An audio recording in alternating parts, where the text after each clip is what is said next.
Adventures of the Decepticons Pet Ghost by Played Crowd 5610. Part 3 of Hunting the Nemesis. Chapter 9, A Crushing Bug. Summary. Danny comes across an injured mech buried underneath a collapsed Emergon mine. Only Danny has never met this yellow Decepticon before. Danny found himself sitting in one of the Emergon mines, surrounded by hand-working Venticons.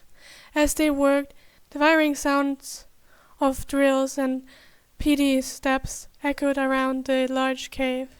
Danny watched as they continued to place large blue crystals into crates and carts that they would bring back to the Nemesis to turn into liquid Emergon for their fuel.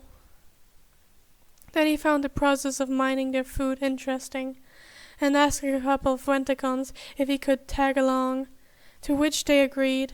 It gave him more time to hang out with his new friends, and he could also keep an eye on them in case any of them got hurt on the job.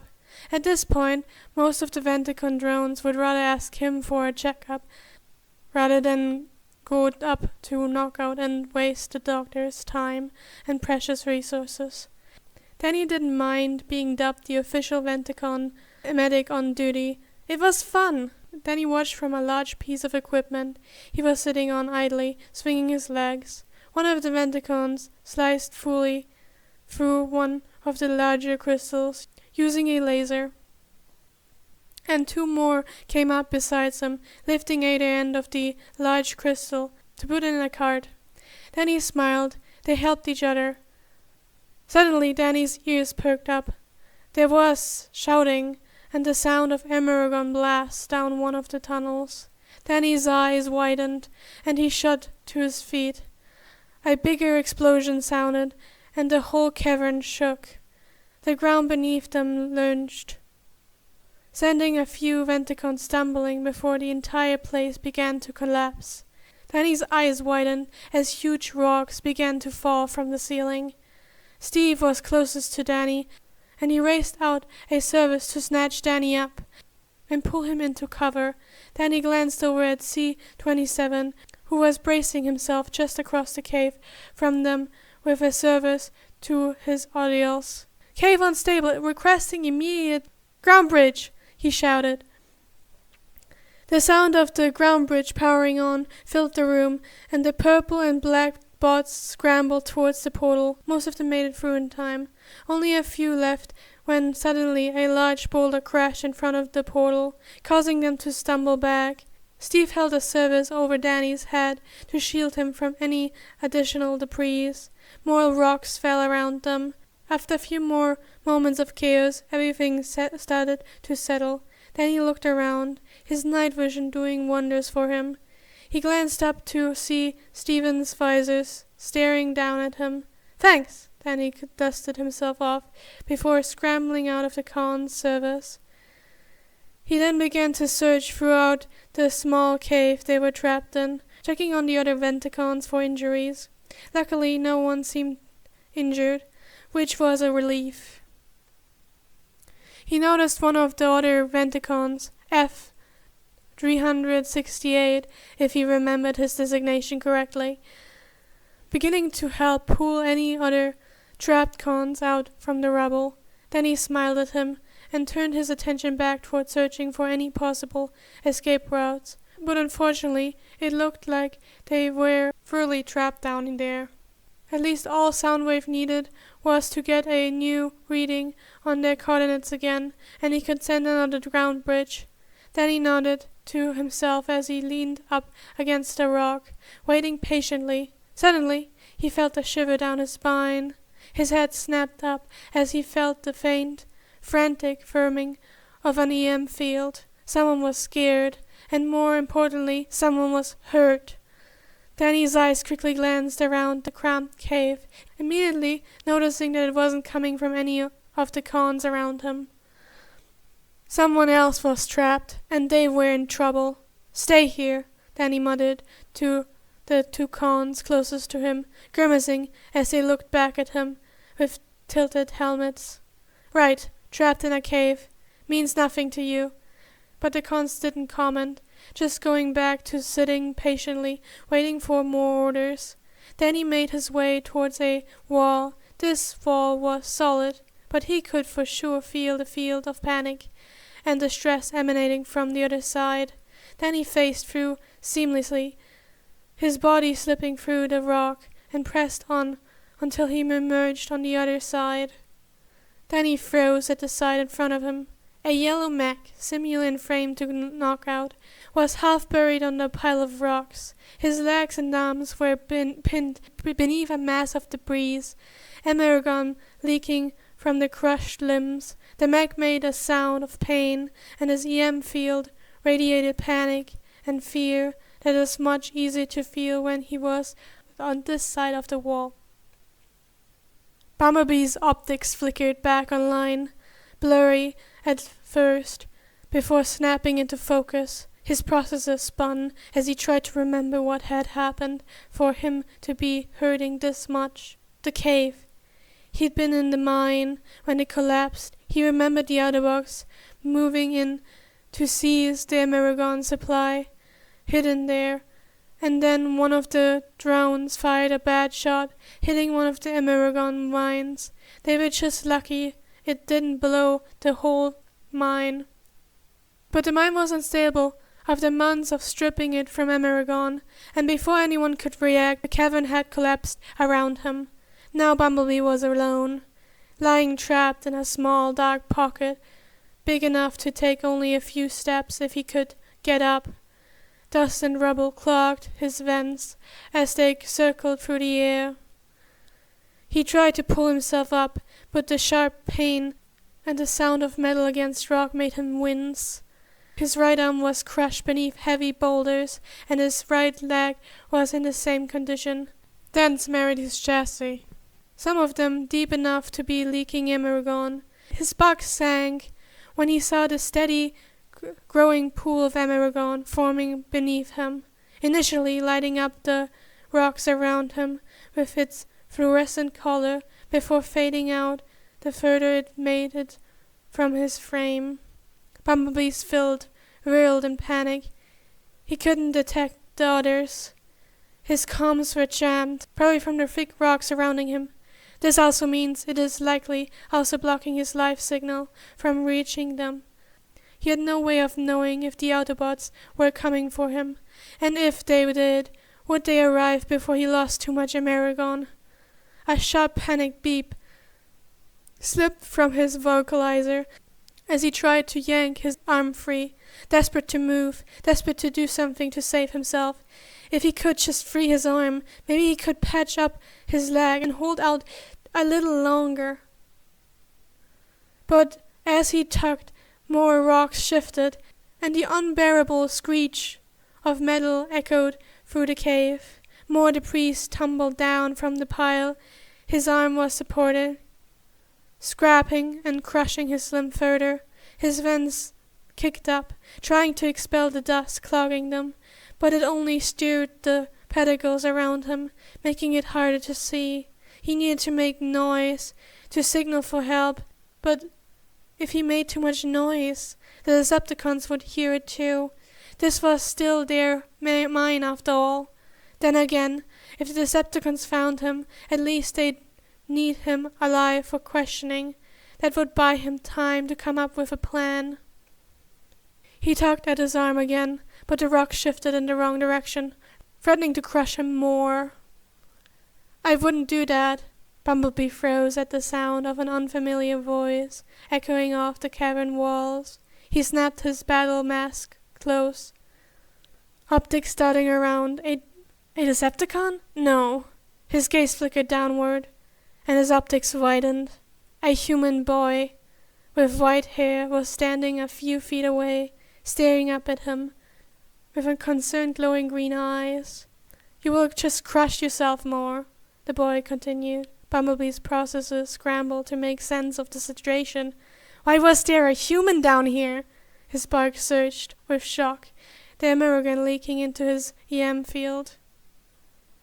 "Is he trapped too? How long has he been down here?" Bumblebee's urgency doubled. It wasn't just his life on the line anymore. If they didn't get out of there soon, the human would run out of oxygen. He removed his battle mask again to seem less threatening. He pulled again at the rubble, desperate to free himself before the human scoffed. "Stop!" the human yelled, throwing up his arms as dust and debris scattered. "You are going to bring the whole cave down on you." "Sit still, you're losing a lot of Emergon." Bumblebee hesitated, fans sputtering as they tried to reset. He was losing too much Emergon, too quickly. It was getting harder to think. "That doesn't matter, you need to get out of here. There is barely any oxygen and you will run out quickly," Bumblebee spoke, in a series of beeps and whirs. He then stopped, staring at the human. Right, humans can't understand him. The only human he had ever met to understand his Cybertronian binary on the first meeting was Raph. The human ran closer to him, and to Bee's utter surprise and shock, the human spoke to him in Cybertronian binary, which shouldn't be possible with a human vocal cords. "I will be okay without oxygen. Don't worry. You're the one who's bleeding out." Bumblebee's field flickered in disbelief. "You understand me?" His processes stalled, and he wondered if he had hit his helmet on one of the rocks. Maybe this was just an hallucination before a full system shut down. The human nodded. "Yes, I do. I'm good with languages. It also helps that this one seems like an extension of Cybertronian, which I already know." How do you know Cybertronian?" Bumblebee asked, still in disbelief. The human waved him off, as if it were nothing. "Long story. This isn't the time for that. I need to patch some of these lines before you lose any more Emergon." He looked up at Bumblebee. "Do you have anyone else coming for you?" A wave of pain rippled through Bumblebee's frame as he groaned. "They will be looking for me, but I don't know how far away they are."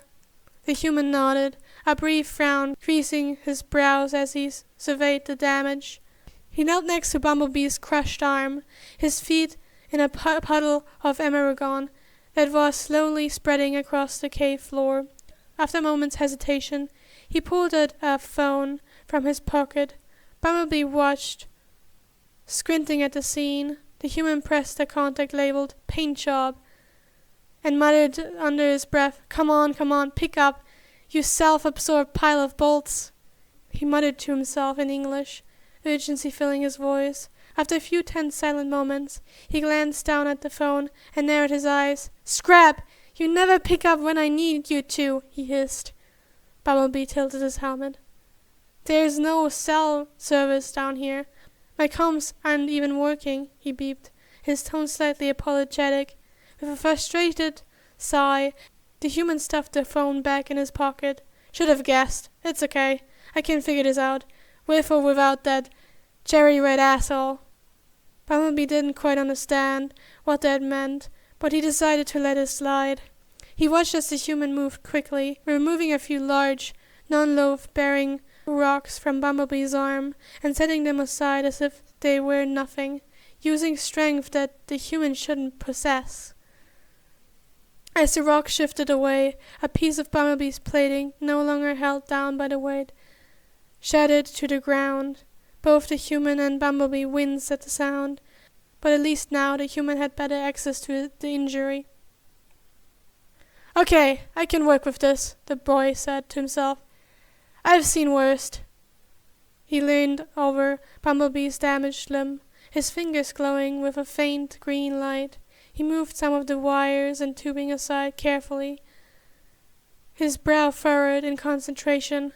"I'm going to cut off some of the lines so they don't keep leaking. It should keep you stable until your friends come," he said, looking up at Bee.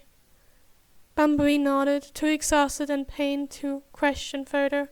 His processes were spinning, still trying to make sense of this boy, this human, who could understand him, knew Cybertronian, and had the strength to move rocks that should have crushed a normal human.